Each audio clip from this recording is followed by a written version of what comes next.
Damos la bienvenida al doctor Gustavo Vega, quien fue presidente del Consejo Nacional Electoral Transitorio. Vamos a hablar sobre la situación general que se vive en el país, también el tema electoral, tras estas decisiones del Consejo Nacional Electoral. El doctor Gustavo Vega recientemente publicó el libro Historias, Culturas y Pandemia. Tomamos un pequeño párrafo de la sección introductoria de este libro antes de darle la palabra al doctor Vega. Allí señalaba que la peste nos tomó por sorpresa, desorganizados como siempre y pobres en extremo. El resultado ha sido la expansión incontrolada de la pandemia, la caotización de los servicios públicos de sanidad y la constancia de que carecemos de un sentido de previsión y de disciplina social. El anterior gobierno destruyó los vínculos de solidaridad y ética que hacen de un pueblo una nación, dejando así campo abierto a la corrupción. No solo empobreció al país, sino que le dejó desorientado, a merced de las ambiciones subalternas de los nuevos enloquecidos por el dinero.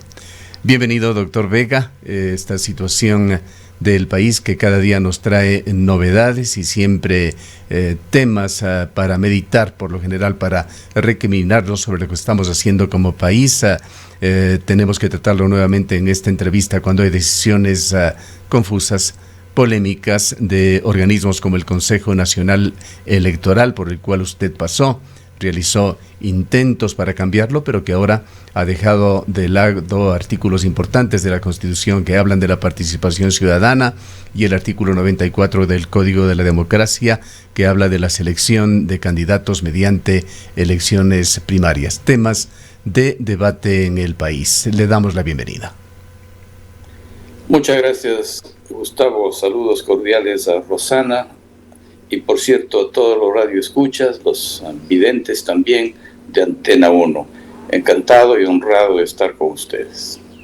¿Cómo mira la situación actual del país con declaraciones que realmente no sorprenden porque no son nuevas, pero sí confirman los hechos de corrupción, los ententes, los grandes negociados y las negociaciones que se hacen entre las altas cúpulas de poder en las diferentes funciones del Estado?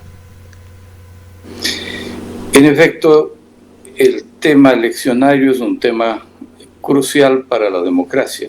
No es un equivalente la elección y el proceso eleccionario con la democracia. Es una parte, sin embargo, sustancial. Yo quiero invocar lo que usted en la introducción de esta entrevista lo dijo hacia el público con todo acierto, el proceso de las designaciones internas de los movimientos y partidos a través de lo que se llaman las decisiones y elecciones primarias.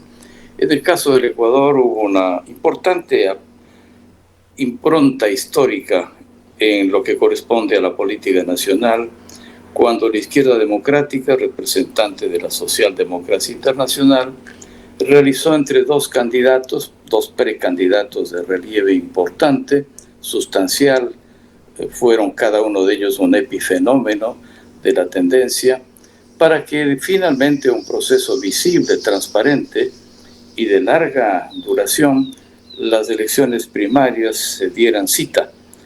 La izquierda democrática debatió entre Rodrigo Borja Ceballos y Raúl Vaca Carbo, cuando finalmente el primero de los mencionados resultó electo en las primarias, históricamente las primeras del Ecuador. En otros países de larga trayectoria, por cierto, es una dominante. Esto ocurre particularmente en una de las democracias más estables, a pesar de las contradicciones que tiene el imperio, una de las democracias más estables del mundo, como en los Estados Unidos. Las primarias son un sine qua non para el proceso eleccionario. El Código de la Democracia en el Ecuador lo contempla y lo ordena. Por tanto, yo creo que es importante hacer notar que en el actual Consejo Nacional Electoral, en el proceso de calificar lo que se llaman las inhabilidades y los requisitos, no han sido precisamente extremadamente rigurosos para que ambos procesos sean filtrados lo suficiente como para que se puedan registrar las precandidaturas a la presidencia y la vicepresidencia de la República. Yo creo que se dio un proceso un poco extraño en el momento en que el país vivía su pandemia. Permitieron que los registros sean en línea y también las elecciones primarias en línea. Un asunto que además no siempre tiene el sedazo y el control de calidad, porque ordena el Código de la Democracia que los procesos electorales del CNE deban estar presentes para verificar que los procesos primarios se cumplan con todo el rigor de la ley y la transparencia. Yo creo que allí está uno de los errores del actual Consejo Nacional Electoral, que posiblemente obedece tanto a razones legales cuanto a razones políticas. Doctor Vega, muy buenos días. Uno de los temas que se ha convertido en un elemento de debate y de discusión recientemente es este paso que deben cumplir los candidatos luego de las elecciones primarias, que es el de la aceptación de la candidatura de una forma personalísima. Y entre las primarias y esta aceptación, las dificultades en caso de que un candidato o candidata presente su renuncia, como fue, por ejemplo, en el caso de Larissa Marangoni o en el caso de el correísmo o de UNES, toda la situación que se ha dado con sus candidatos o precandidatos, luego pueda inscribir o no la candidatura de esta persona o de otra persona que no haya cumplido con los dos pasos anteriores. Si bien así se establece la norma, hay criterios diversos desde el contencioso electoral, sobre todo de que este paso es lo calificado hasta de ridículo. En efecto, Rosana, puede caber la inestabilidad de la realidad no solamente política, sino vital, hace que entre una treintena de candidatos, por citar un número, algunos de ellos, no solamente uno, podrían sufrir un colapso en su salud física o mental, o inclusive desistir de una candidatura en libre albedrío. Y por tanto es importante saber cómo reemplazarle a esa persona que ha estado en un proceso de inhabilitación entre el momento del registro y el resto del proceso electoral. Sí tiene que haber una línea de seguimiento a lo que dice el Código de la Democracia, por supuesto, y tiene que ser reemplazado, pero no puede ser reemplazado a dedo por parte del Consejo Nacional Electoral. Tiene que haber un proceso de democracia interna de cada uno de los movimientos para dicho reemplazo. Yo creo que en el caso particular de la mayoría del Consejo Nacional Electoral, que penosamente ha colapsado en su respaldo comunitario, social, en forma abrumadora, no tenemos los ecuatorianos confianza en el Consejo Nacional Electoral en un porcentaje variable entre el 8 y el 4%. Con esa pérdida sustancial de respaldo ciudadano, las cosas que siguen operando casa adentro, por cierto que son muy cuestionables. Yo creo que hay un móvil, Rosana, en el contexto de estas decisiones. Ya el contencioso electoral sancionó a 3 de los consejeros de mayoría por haber incumplido un proceso que ordenaba en forma directa la Contraloría respecto de algunos movimientos y partidos. Inclusive haber decretado el Tribunal Contencioso Electoral una multa significativa para cada uno de ellos, les deja ya en debilidad frente a los siguientes pasos. Por cierto, yo creo que está presente el riesgo de que el contencioso electoral vuelva a ejercer la ley sancionando nuevamente a los consejeros, y eso va a hacer que ellos se cuiden mucho. Por otro lado, hay un móvil político visible. No llama para nada la atención de que una nueva candidatura aceptada en el Consejo Nacional Electoral patea el tablero de la distribución potencial de la ciudadanía frente a los candidatos. Por ejemplo, el hecho de aceptar la candidatura de 2 delegados a dedo, no por elecciones internas, del expresidente Correa, él mismo fue candidato y se desbancó, se deshizo su candidatura por estar inhabilitado por razones judiciales, pues evidentemente el ingreso de un partido puede ayudar visiblemente a que otro partido en forma correlativa en el péndulo de la política reciba un respaldo.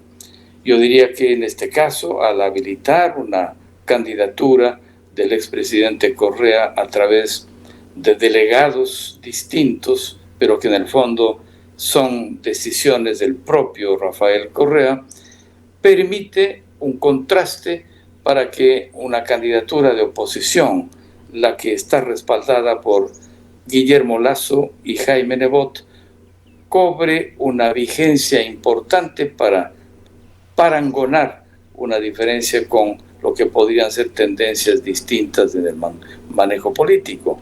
Por tanto, hay un miedo a la sanción pecuniaria y moral por parte de la mayoría del Consejo Nacional Electoral respecto del Tribunal Contencioso Electoral. Y a la vez hay un cálculo político para habilitar, sin requisitos, sin las habilidades propias que demanda el Código de la Democracia en este proceso intermedio, hasta que el 7 de octubre debe estar en firme cada una de las candidaturas frente a la decisión futura de los ecuatorianos. Usted y los ecuatorianos hemos sido testigos del accionar del Consejo Nacional Electoral, del Tribunal Contencioso Electoral. La serie de modificaciones a reglamentos o la emisión de nuevos reglamentos que se han ido haciendo en el camino, muchos de ellos contradecidos poco después o inaplicables. Ahora el Consejo Nacional Electoral para las últimas decisiones ha apelado a un principio de proparticipación.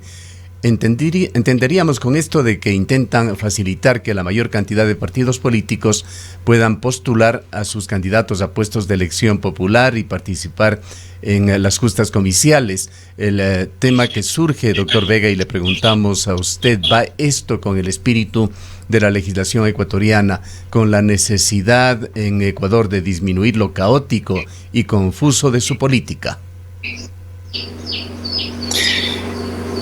Hay que recordar que la Asamblea Nacional salvó la presencia política en el CNE de su presidenta mediante algunas componendas extrañas, nada visibles y bastante opacas, pudo evitar un juicio político que implicaba su destitución. Allí hubo una serie de tráfico, un toma y daca de negociaciones para que la presidenta del CNE se mantenga en su puesto. Por cierto que el tema ecuatoriano es un caso sin repetición posiblemente en ninguno de los países. Una atomización exagerada de candidaturas, cada uno defendiendo su propio nicho y trinchera. Yo creo que el bipartidismo también es dañino. Hemos visto en países como en Estados Unidos, en Canadá, también en el caso de Latinoamérica, particularmente Costa Rica, y antes de Jorge Eliezer Gaitán, particularmente antes, después también, en Colombia, el bipartidismo hace daño a las sociedades, porque polariza en blanco y negro una gama que generalmente tiene varios matices y tonalidades en la política. Si bien el bipartidismo tiene sus taras y sus críticas, el multipartidismo, la atomización extrema, por supuesto que hace muchísimo daño también a la democracia. Y en el caso del Ecuador, yo creo que ese es el panorama que nos toca ahora vivir. Lamentablemente, el Código de la Democracia no pudo reformarse de todo. Luis Verde Soto hizo esfuerzos importantes en convencer a la Asamblea Nacional para reformas importantes, que hay que reconocerlo. Sin embargo, no fueron suficientes.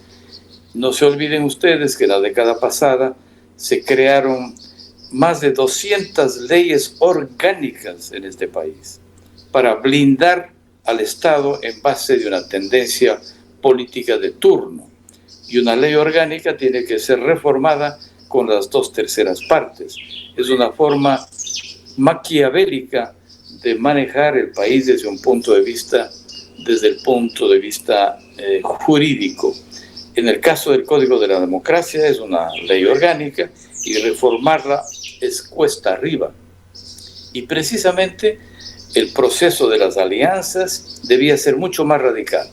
La obligatoriedad de que si hay una dispersión de movimientos y partidos, tenga que cumplir más sedazos y más filtros para que la atomización no se dé.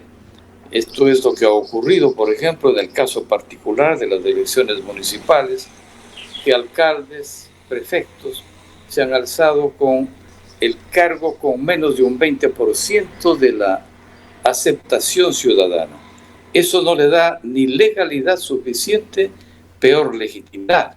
Por tanto, las alianzas tienen que ser un motor fundamental de las reformas en el país para evitar la dispersión y para asegurar que no exista una suerte de alianzas por conveniencia, sino alianzas ideológicas y por ejes programáticos, y no precisamente por reparto de, yo diría, canonjías a veces, o simplemente para repartirse el país. En la perspectiva del tiempo, doctor Vega, ¿qué lectura le queda a usted de su paso por el Consejo Nacional Electoral durante el periodo transitorio promovido por Julio César Trujillo? El mito de Sísifo. Albert Camus pues tiene una novela que ha hecho historia y particularmente a cada paso nos recuerda el hecho de que según el mito griego, Sísifo debía transportar una piedra del valle a la montaña y una vez que coronaba su esfuerzo, esta piedra rodaba hacia el valle y el castigo de los dioses consistía en volverla a subir a la montaña y así a lo largo de su vida. Y lo que decía Albert Camus, premio Nobel argelino francés, nos lleva a la actualización del caso ecuatoriano. Hay que imaginar, decía Camus, al ser humano como un Sísifo dichoso.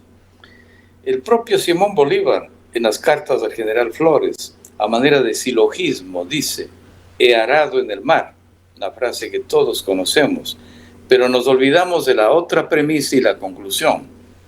América es ingobernable, segunda premisa de Simón Bolívar, cartas al general Flores.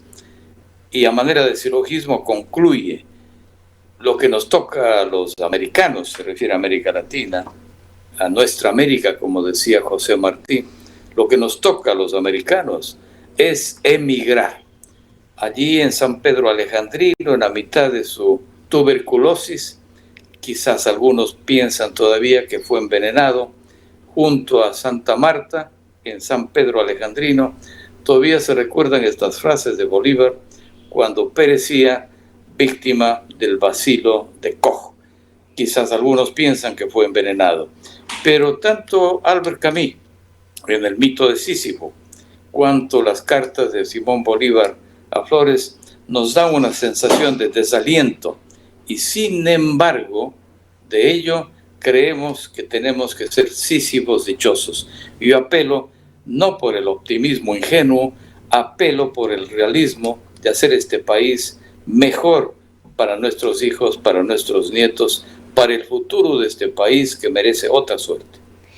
Doctor Vega, si bien usted ya se refirió a la falta de confianza y credibilidad o a la muy poca confianza y credibilidad que tienen los ecuatorianos, las ecuatorianas en el Consejo Nacional Electoral, ¿cuál considera usted que van a ser los efectos más inmediatos de esta situación, de esta además diversidad de criterios dentro de los miembros del Consejo Nacional Electoral con un grupo de mayoría, consejeros de mayoría, y los otros 3-2, los consejeros de minoría, a lo que además se suma el tema presupuestario, el tema económico? Le hemos escuchado a la presidenta Diana Tamaín afirmando que si no hay recursos, una serie de procesos podrían verse perjudicados, entre ellos, por ejemplo, el tema de los cambios en el sistema informático que ha sido seriamente cuestionado desde procesos electorales anteriores. Es decir, hay una serie de conflictos internos que podrían podrían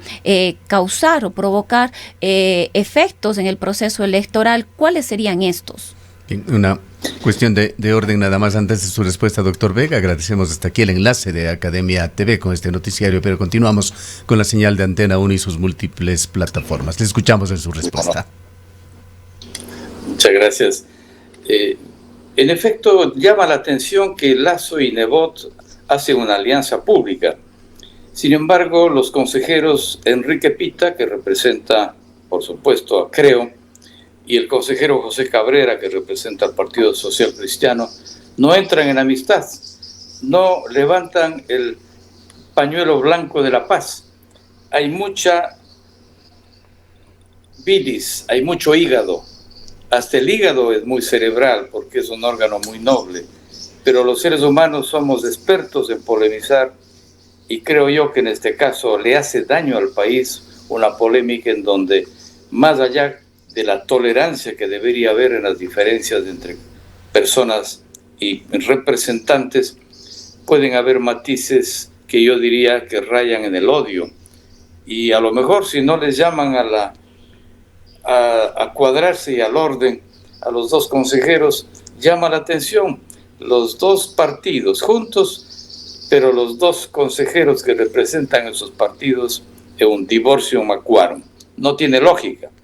Por otro lado, la pobrísima popularidad y respaldo ciudadano del Consejo Nacional Electoral va de la mano de otros organismos. La Asamblea tiene un 3% de respaldo, después del factor coimas, de los diezmos, de los carnets falsos de discapacitados, de la corrupción de varios de sus asambleístas. 3% de popularidad es impresionante. Y por cierto, también el gobierno del presidente Lenín Moreno tiene una bajísima aceptación ciudadana. Es un país que tiene serios problemas de estabilidad y además con una pandemia atroz que nos agarró desprevenidos. Llama la atención cómo la Unión Europea puso 7.500 millones de euros para superar la pandemia. Chile, Bolivia, Colombia han puesto cantidades inmensas. En el caso del Ecuador, pudo lograr un pírrico triunfo, ganancia pírrica, a través de tanto latrocinio que impactó por parte del virus a la sociedad, un préstamo de 6.500, 7.000 millones de dólares por parte del Fondo Monetario Internacional. Recién hoy se acreditarían los primeros 2.000 millones. Pero eso a lo mejor avanza para pagar a los médicos, a los maestros, tal vez algo a los municipios y consejos provinciales. Mientras no vengan los otros desembolsos, este país viaja a la deriva. Es un tema grave porque no tenemos plata bajo el colchón. Ni colchón tenemos, Gustavo, Rosana. Y este es un tema que hace que los ciudadanos tengamos que estar claros en que tenemos que poner de nosotros con fuerza propia para sacar adelante un momento posiblemente el más crítico de la historia del Ecuador. Yo diría que el otro que puede compararse podría ser en las Alfaradas, donde cerca de 7.000 personas murieron. En este caso, el tema es diferente porque el colapso financiero es inédito. Cuando ocurrió la crisis de 4 presidentes en el Ecuador, uno en Quito, otro en Guayaquil, otro en Loja y otro en Cuenca, García Moreno hizo de salvador del país, a pesar de que lo hizo con sangre y fuego, pudo unificar el país en tiempos tremendamente difíciles, cuando por secreto, en secreto, Colombia y Perú se repartían el Ecuador en crisis. Entonces nos toca a los ciudadanos ejercer nuestra responsabilidad de democracia participativa. Vayamos en este diálogo.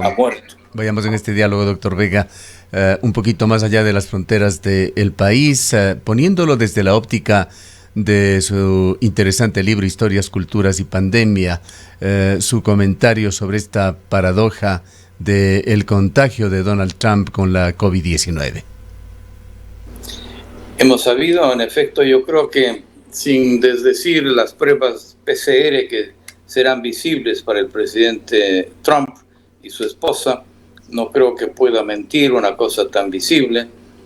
El caso del primer ministro de Gran Bretaña también ocurrió lo propio. La esposa del presidente de Canadá, Trudeau, también estuvo contaminada.